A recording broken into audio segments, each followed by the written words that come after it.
dia itu bakal belajar perikondritis. Perikondritis itu apa? Perikondritis itu peradangan perikondrium, yaitu tulang rawan yang ada di telinga ini. Jelas nggak suaranya? Jelas. Nah, tanda khasnya, nih tanda. Jelas. Oke, tanda khasnya adalah ini. Pas dia udah resolusi, dia bakal ada yang namanya cauliflower ear. Nih, kayak gini. Jadi kayak bunga telinganya.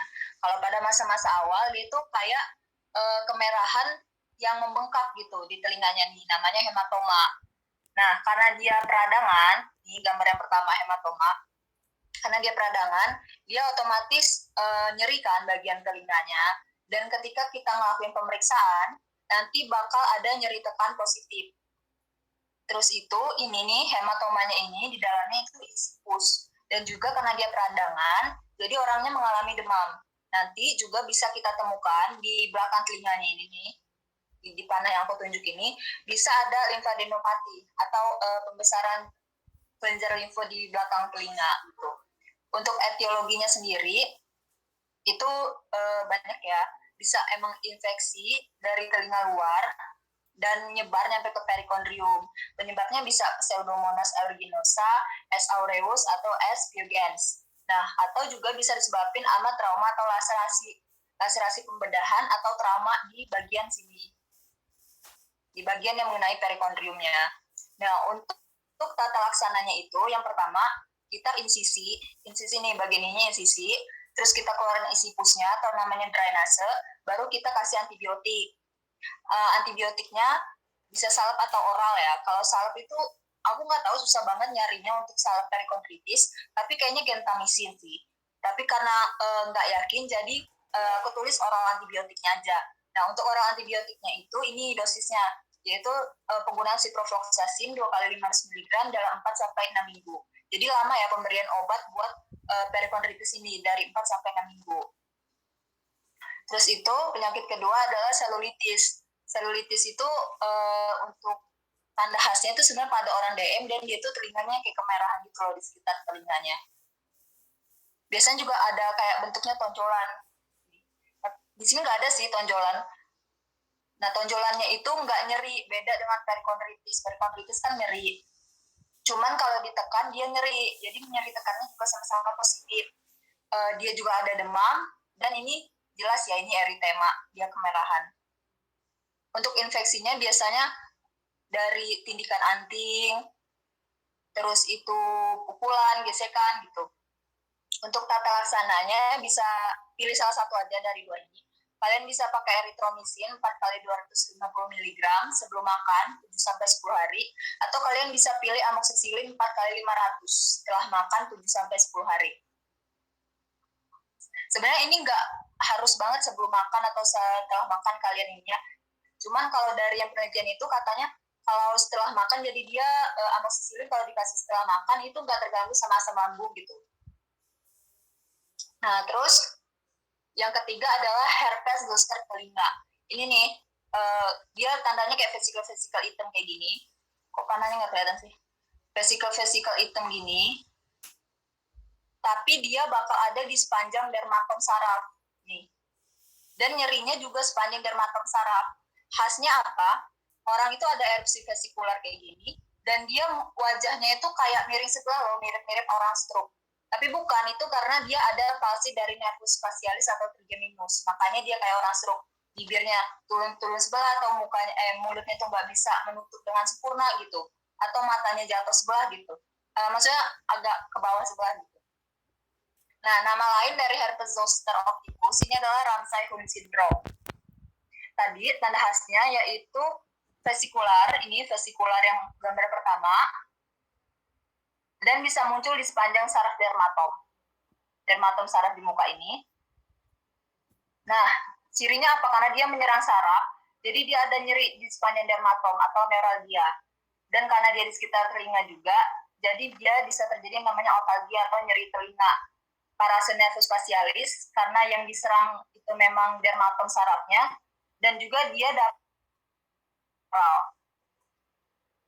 untuk etiologinya sendiri itu varicella zoster.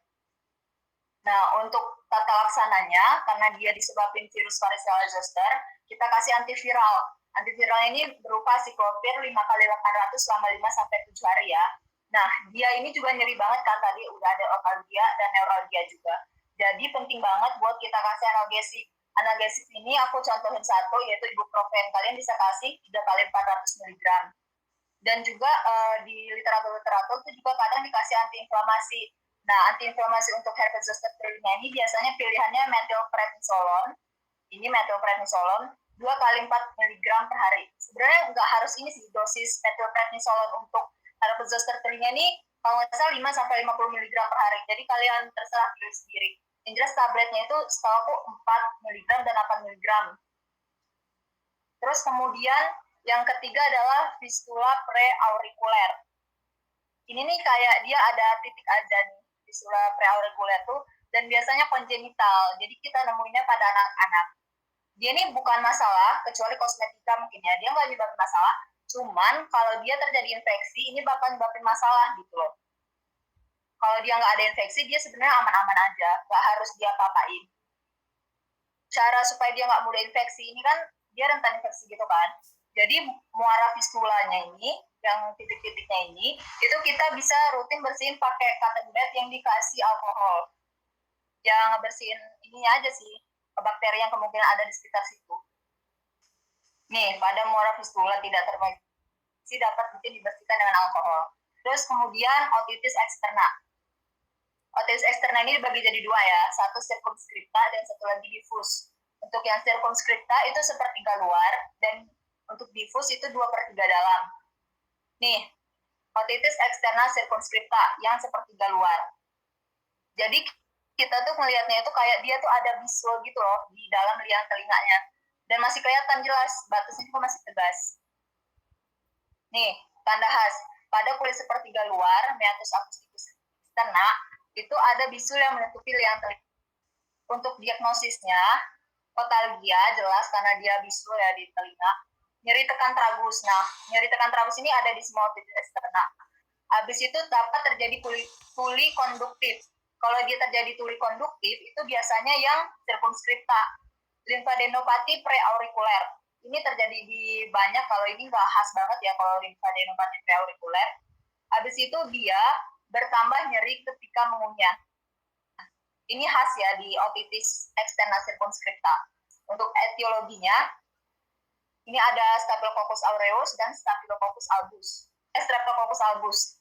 Untuk tata laksananya, sebelum terbentuk aksesnya belum pecah, itu kita bisa kasih salep polymyxin B.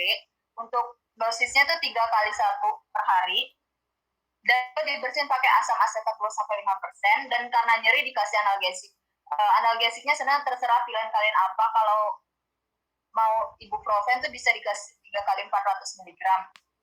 Terus abses, kalau udah abses ya aspirasi baru diinsisi, kemudian di drainase, antibiotiknya itu sama nih, salep polymyxin B. Terus itu analgesiknya terserah kalian, boleh ibuprofen, boleh ya yang lain lah, NSAID yang lain.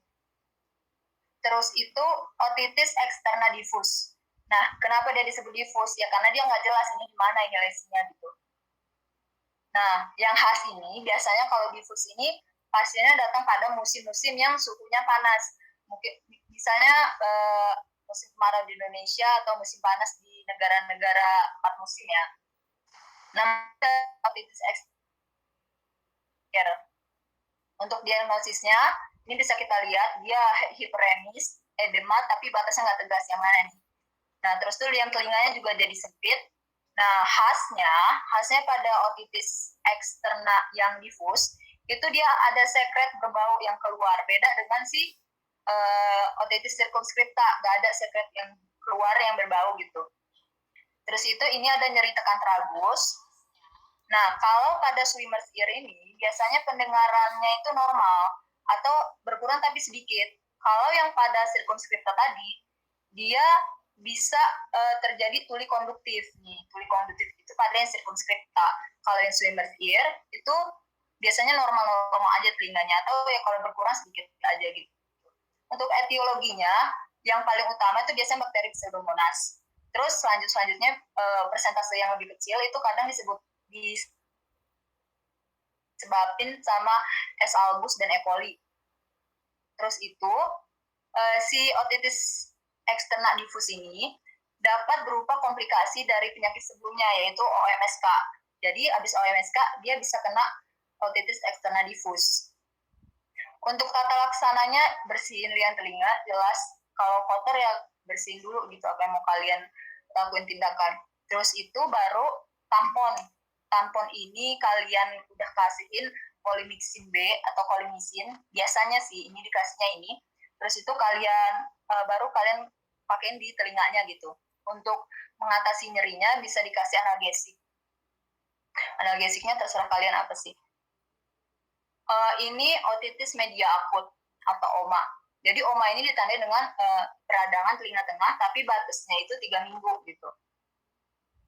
Diagnosisnya biasanya orang itu datang dengan nyeri telinga, demam, terus kadang ada rasa penuh di telinganya atau ngerasa ada gangguan pendengaran.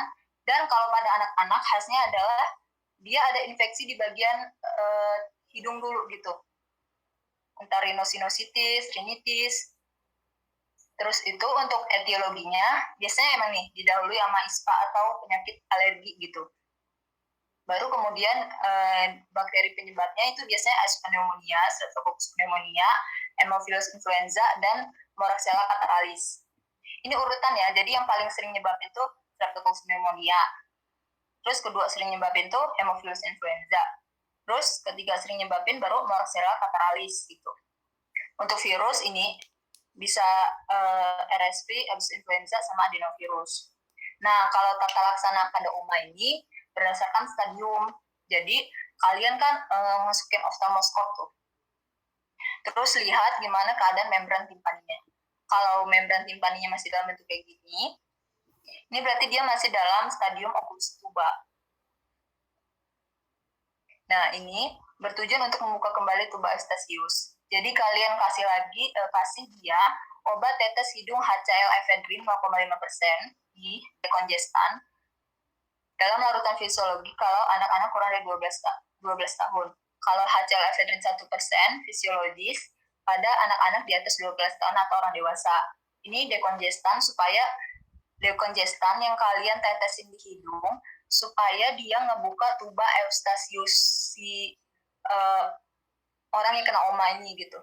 Pakai HCl efedrin. HCl efedrinnya udah dimasukin larutan fisiologis. Terus itu sumber infeksi harus diobati dengan pemberian antibiotik. Biasanya antibiotik buat telinga itu dipakai amoxicillin sih. Terus itu stadium hiperemis. Nanti kalian dari oftalmoskop itu bakal ngelihatnya membran timpaninya masih utuh, tuh masih bagus bentuknya, cuman dia kemerahan. Ini berarti dia udah stadium hiperemis. Dikasih antibiotik, obat tetes hidung ini dekongestan itu, dan juga dikasih analgesik karena dia sakit gitu. Nih antibiotiknya bisa golongan penicillin, bisa golongan eritromisin. Eritromisin bisa, golongan penicillin bisa, atau nih dikasih amoxicillin, asam klafulanan. Terus stadium supurasi. Jadi kalian pakai oftalmoskop, ini di supurasi ini dia bakal membran timpaninya kayak bernanah gitu. Yang aku bulat-bulatin ini. Jadi dia kayak bernanah gitu. Nah, kalau udah kalian ketemunya di stadium supurasi, itu tujuan kalian adalah supaya ngeluarin nanah ini, yaitu dengan meringotomi. Meringotomi itu dilakuin pemotongan di sini nih, di pars tensa atau di bagian imperoposterior atau anteroposterior dari membran timpani. Baru disedot tuh isi dari pusnya. Nah, untuk stadium perforasi, ini tuh udah pecah sendiri pusnya, udah perforasi, udah lepas. Jadi yang kalian lakuin adalah ngebersihin telinga pakai H2O2 3%, 3-5 hari, baru antibiotik. Tadi antibiotiknya bisa apa aja ya? Bisa eritromisin, kalian bisa kasih, golongan cephalosporin bisa kalian kasih juga, atau kalian tadi kasih ampicillin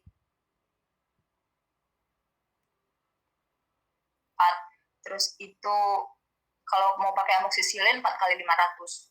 Nah, kemudian untuk stadium resolusi, dia tuh udah udah bekas perforasi, terus udah nutup lagi. Tetap kalian kasih antibiotik. Nah, ini otitis media serosa atau efusi. Jadi nggak ada tanda-tanda, aku salah masukin gambar kayaknya. Iya deh, ini di dokternya kayak gini gambarnya. Nih, tidak ada tanda infeksi pada telinga, mengeluh penurunan pendengaran pada anak-anak. Jadi maksudnya gini, telinganya itu nggak ada tanda-tanda infeksi, entah kemerahan, entah pus, itu nggak ada. Jadi kayak membran timpani orang normal, maksudnya liang telinga orang normal dan membran timpani orang normal, tapi biasanya terjadi pada anak-anak, dan anak-anaknya itu datang biasanya dengan keluhan, anaknya itu mulai budek gitu, si otitis media serosa atau efusi ini. Nih diagnosisnya, jadi kalau ditanya tuh telinganya kayak rasanya penuh, mulai budek, kadang demam. Nah, si anaknya ini suka narik-narik telinga gitu. Kayak buat ngeluarin cairan gitu loh, dia kayak berusaha ngeluarin cairan gitu, jadi agak ditarik-tarik telinganya. Nih etiologinya, tuba STCI-nya terlalu datar atau ada rinitis alergi. Untuk tata laksananya, antibiotik, ini kayaknya antibiotik yang dikasih ini untuk pencegahan supaya dia nggak terjadi otitis akibat bakteri gitu. Karena kan dia terjadi akumulasi cairan, nanti bisa jadi bahan buat pertumbuhan bakteri gitu, makanya dikasih antibiotik. Untuk dekongestannya kalian terserah bisa kasih oxymetazoline atau kalian bisa kasih HCl ephedrine tadi. Nah, sama dilakuin prasat falsafa. Nih, kayak gini prasat falsafa. Jadi metode prasat falsafa ini buat akumulasi cairan di telinga kalau pada blok THTA. Nah, caranya kalian tarik napas dalam-dalam, ditahan beberapa detik, habis itu 5-10 detik, habis itu tarik dengan paksa dengan cepat, habis itu hembusan dengan cepat, baru napas dengan normal lagi. Kayak gitu. Terima kasih. Apakah ada yang mau ditanyain?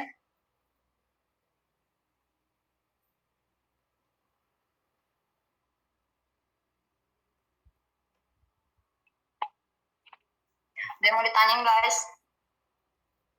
Cukup. Makasih. Ada. Cukup. Oke, terima kasih.